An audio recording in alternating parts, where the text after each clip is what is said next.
Hello everyone, welcome or welcome back to my channel. Quen here, and today I'm back to memory planning. I'm memory planning for the week of Valentine's, which was the 12th through the 18th. I'm going to be using the kit February 2024 from Sadie Stickers.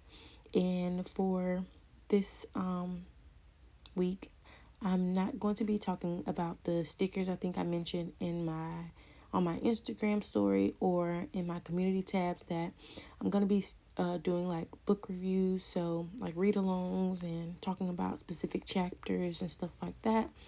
I will tell you like generically where the stickers I use are from, and then I'll have a list in order of the icons that I use per column.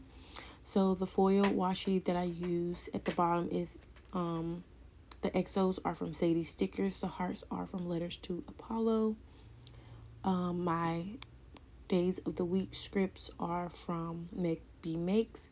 My date dots are from Letters to Apollo. Heart garlands are from Sadie Stickers. These specific music notes are from The Pretty Pink Co. My dot clusters are XO heart clusters that you see me use. They're all from Sadie Stickers. My February month script is from Paper Trails Plans, the vertical ones. And what else do I have? The foiled accents that you see me put around the florals are from Honey Inked, and I actually need to see if she's open because I need more of those. What else did I use foil wise? I used some rose dividers, and I just cut them in half and added them under the full boxes. Those are from Letters to Apollo. What else do we have? The hearts dividers at the bottom of the column that I use are from JK Creates Co. And the one script that I use, the Valentine's Day script, is from Lexi Kylie on Etsy. I don't know if she has another standalone shop, but it's from Etsy. And then my doll is from Loveandlightcharmz. You can use code Quen20 to save on that. I just love her. She's perfect for this kit because it had, like, of course, this vintage vibe going with it. So yes, the book that we will be talking about today is Without Merit, and oh my gosh. So this book is by Colleen Hoover, and it is so good. Like, I don't know if it's the absolute best one that I've read from her, but this is another good novel. So there is a lot of like twists and turns and ups and downs and OMG moments and what the hex. Like, first of all, like I think it was the first or the second chapter, I can't remember, but when they kiss, first of all, he's staring at her. Why are you staring at me? I would have had the same vibe. And then you kiss me, and you kiss me as if you know me for years. And why wouldn't, if this person is my friend, and I have a twin sister, this person is my friend, why would I not tell him that I have a twin sister? So, and then why would you let him kiss you and you don't know him too? Like, why would you accept that kiss? So there's a lot of like wow moments in here. But that was the first thing I thought of, was why wouldn't you tell him that you have a twin sister? And then like vice versa.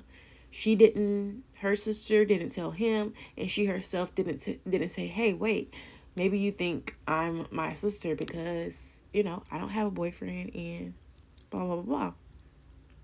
So after this is all said and done, and then they come to realize, what's going on, I'm like, why would you even do that if you all are not together the way that you are together? Because it turns out like they was only friends. Like, they weren't together. I don't think they were friends, or that's what Merritt thought. Like, they couldn't be together based off the way that they acted.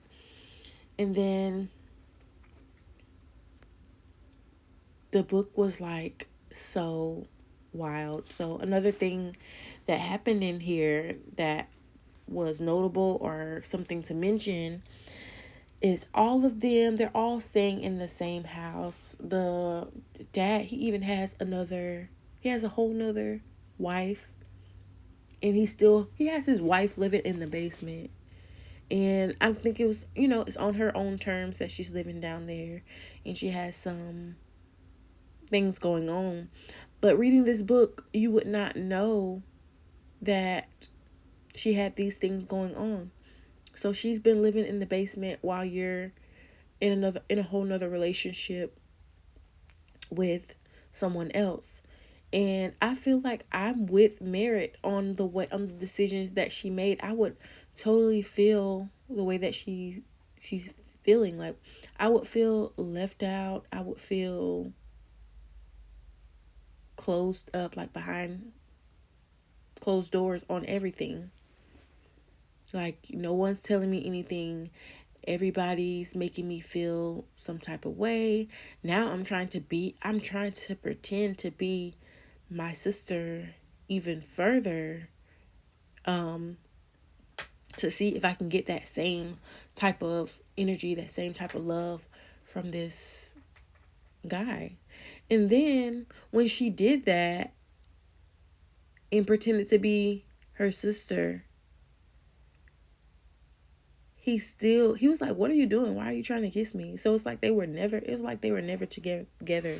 That's the vibe that I was getting. Like, they were never together. They were only friends. But still, she never told him that they were together.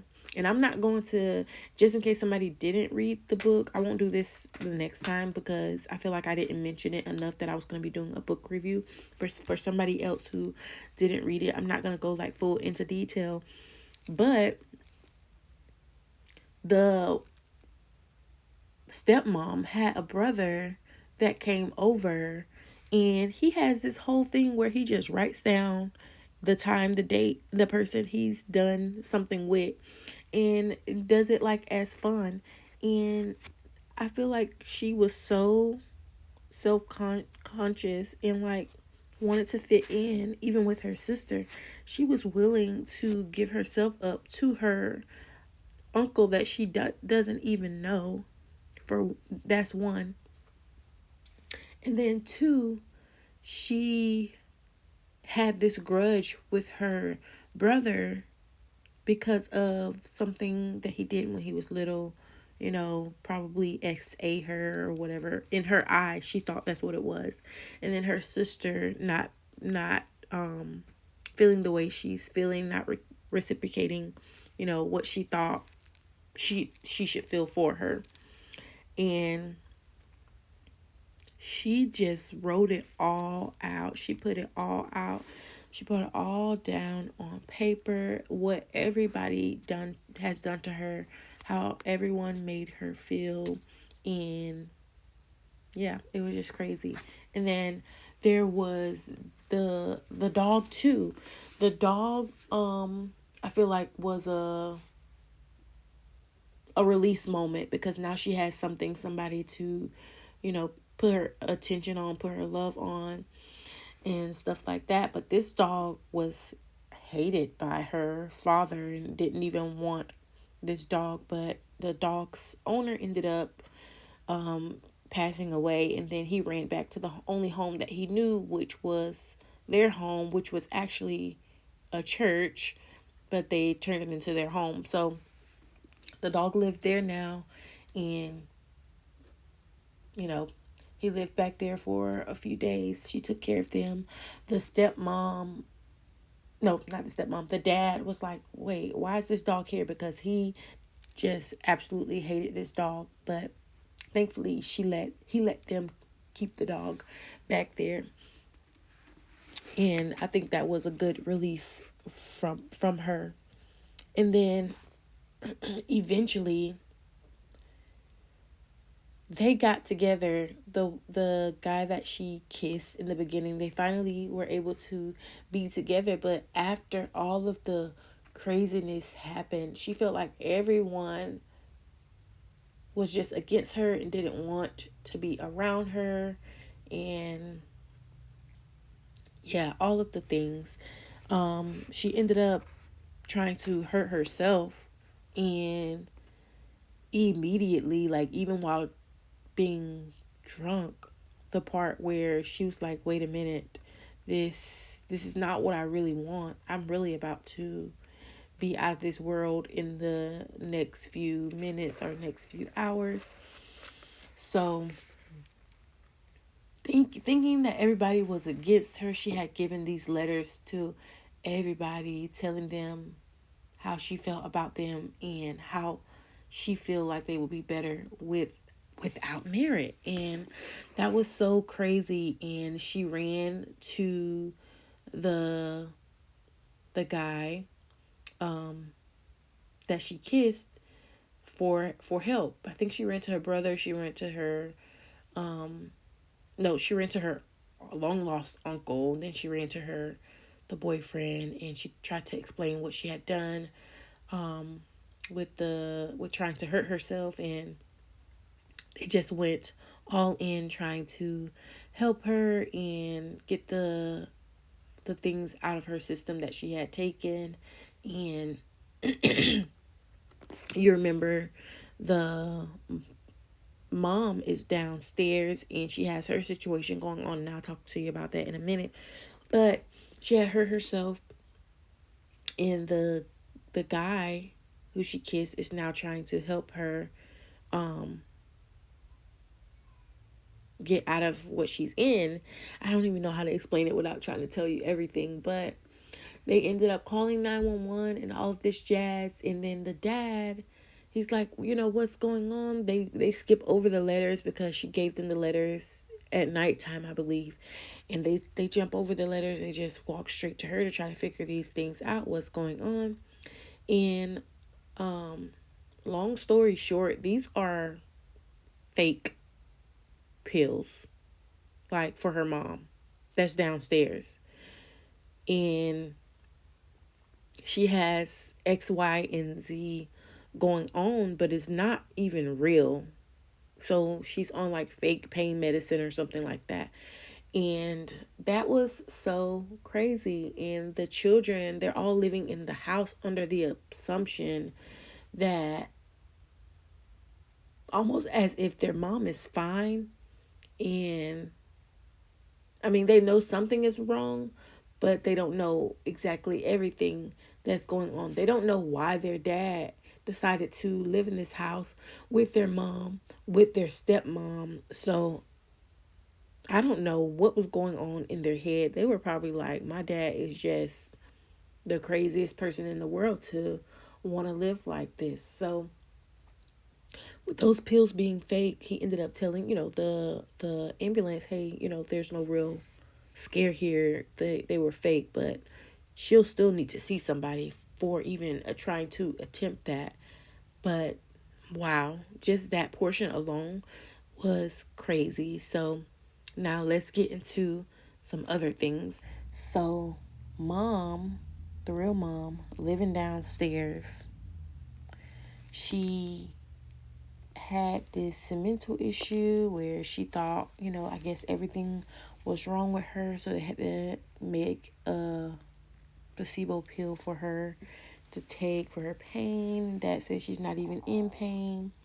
And she's been living down there. She's scared to go outside. She's scared of a couple other things. So she's just down there. And what got married is, why is my dad coming from downstairs with my mom, my real mom? Stepmom is upstairs. Why is my dad coming from downstairs fixing his clothes? Huh? I was like, what in the world is going on? This book had me in a chokehold. I just had to get through with it. So yeah, that happened in like they made dad and the daughter, they made eye contact, and he was like, I'm just gonna go head on and go upstairs, like she didn't even see nothing, and she done saw him fixing his clothes, and I was like, what in the world is going on? So again, I would feel her, like she is on the outside looking in.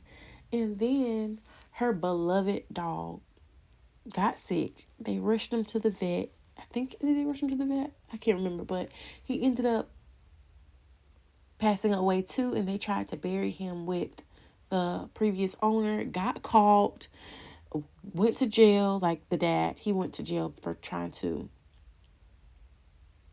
bury the dog where the owner was, and that happened.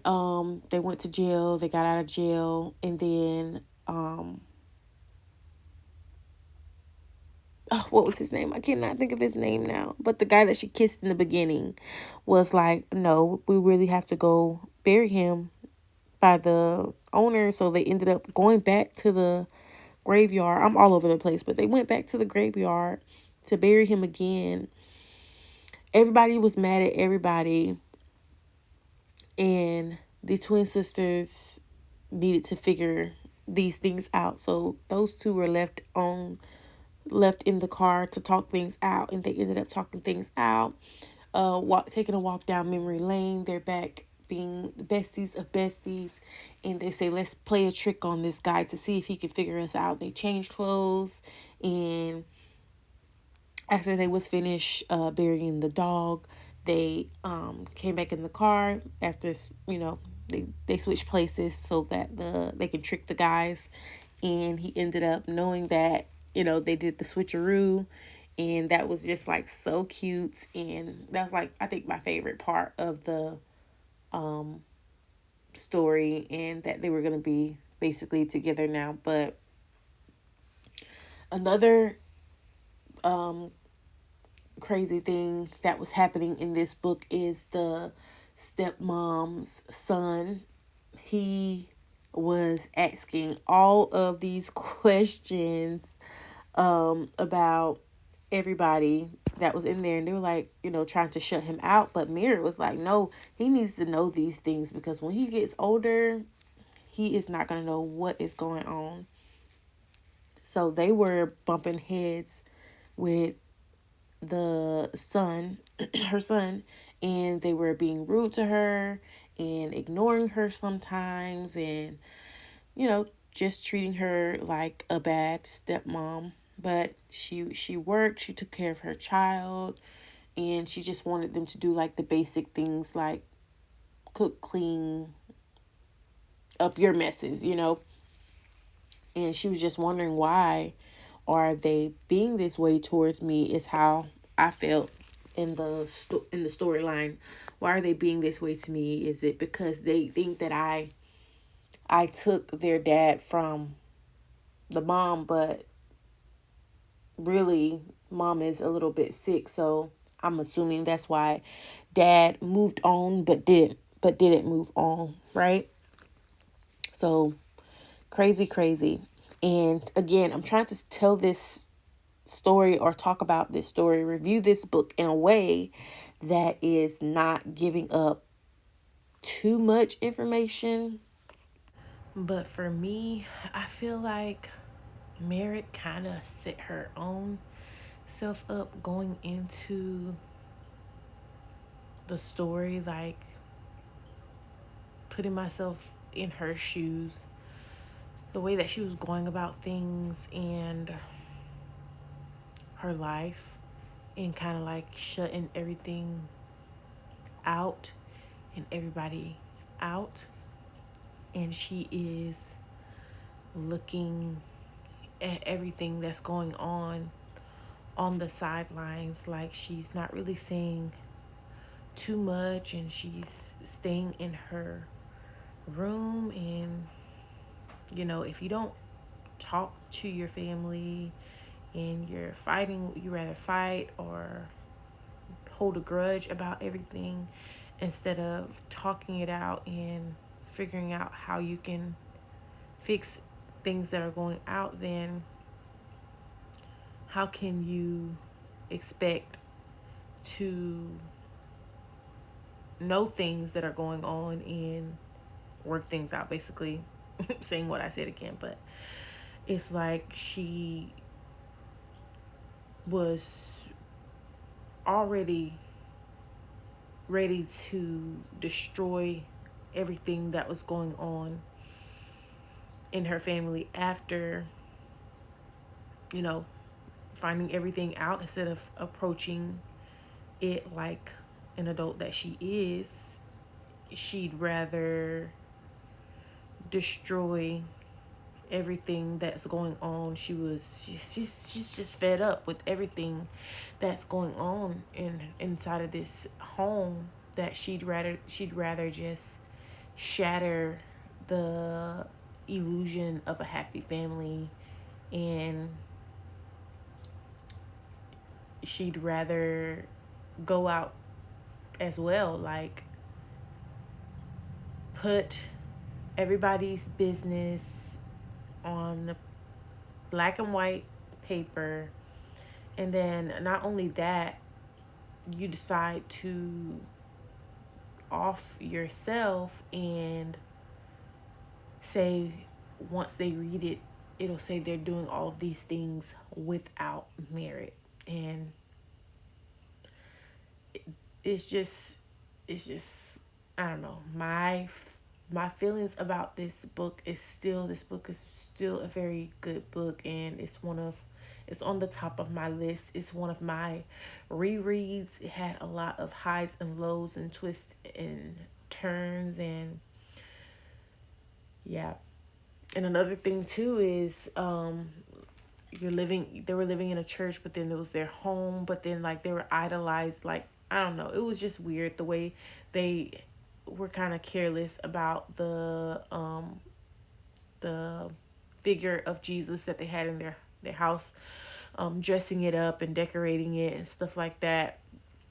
That was like the only weird thing that that I felt. And the boy that she kissed, her name was Sagan. I didn't want to get him mixed up with Utah, which is her brother, who she felt SA'd her or did something inappropriate to her.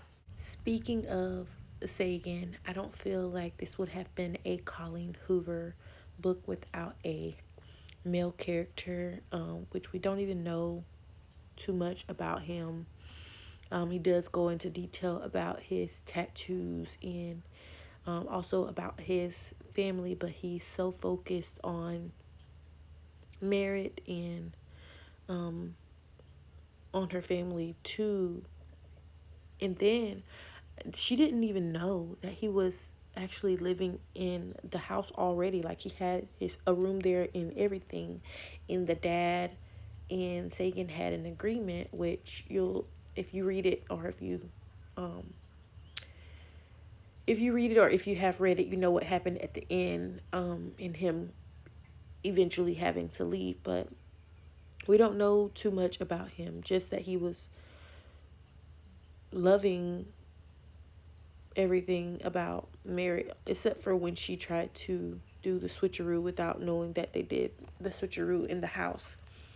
And then Honor, her sister, she loves to put herself in the lives of men, whether they're boyfriend or not boyfriend, when they're at the stage of life where they're about to go to the other side, if you know what I mean. She likes to be their comfort when they get ready to go on the other side. When I was reading this story, the novel, and knowing everything that was going on in the house and knowing how the main character felt, it was easy for me to put myself in her shoes and say, what if this was me? Would I take those same steps that she was taking? I don't know if I would take it that far, but it was easy for me to put myself in her shoes, knowing what she had going on inside of her house, and I just started to understand where she was coming from. Basically having to look at a broken family every day. It was a good novel, very good novel, and I feel like this is an extremely important book to read. It teaches you to love yourself first and to not always think that somebody knows what's going on in your head. You have to verbalize it. You can't just be angry and have this ugly body language towards everyone that you meet, and nobody can read your mind, right? She had fair reason to feel the way she felt. I mean, cry about it, that's fine, but don't try to take it to that extent. I mean, even her brother had major secrets that he was hiding from his family, and I just feel like it's so weird to have to hide that and to not really have your true love and not be open with your true love. And I, I'm happy that this author, she's going to do like more, it sounds like she's doing like more contemporary novels. She's hitting on a lot of different things, mental illnesses. I'll put some of the other name because I want to get marked on YouTube, but I'm gonna list a few other things that she hit in the story of this book. All in all, this is someone with layers and depths of untreated depression, and just hiding out in her room. And I believe that everybody in this family, in some way, shape, or form, needed some form of therapy, whether that be in a session with merit or without merit. Not trying to have a play on the story of the name of the book, but definitely needed therapy. This book it had a lot of humor in there from Luck. Also some high love hope at the end. I was very happy about the ending. I just wish I knew like the afterwards of the ending. Like, I wanted this book to go a little longer. Like, I want there to be a part 2 of this book. And when I want it to be, I don't know if I'm saying that right. I want there to be a book number 2, and I feel like when I want it to be a book number 2, I feel like that's a good book to me. If I want to read more, I want to know more about what happens. Did she go to therapy? How are the relationships now going forward? Is Mr. Luck still there? And I don't know. It was a good book in the end. Like, even though there was a lot of highs and lows and OMG moments and oh my gosh, I can't believe he's doing that to her and what the heck, I still want there to be a part 2. I found this book really enjoyable, even though there were some cringeworthy scenes in here in some areas that also had me rolling my eyes. And like, yeah, if you want to read a book about a depressed twin sister and her family's crazy secrets, then this is the book that you want to read, because in the first chapter, that first chapter pulled me in, and I was already like, OMG. And your perspective on things that you don't even know that you have perspectives about are going to be awoken in this book. And then I also want to say I'm doing this a voiceover, I believe, a month or so after reading this book, and I can't really get into it the way that I want to get into it. But going forward, I'm going to try to do like a chat along, book chat along or something, as I'm going through the chapters. Like if I've read 5 chapters and it's time for me to do a video or a voiceover for a memory spread, I'm gonna be doing that. But let me know if you have read this book and if you felt the way that I felt about the different things that were going on in the book. Again, trying not to spoil too much because I don't know who's all in here that did not read along with me. But if you have read it, let me know what you think. If you're gonna read it, let me know in the comments.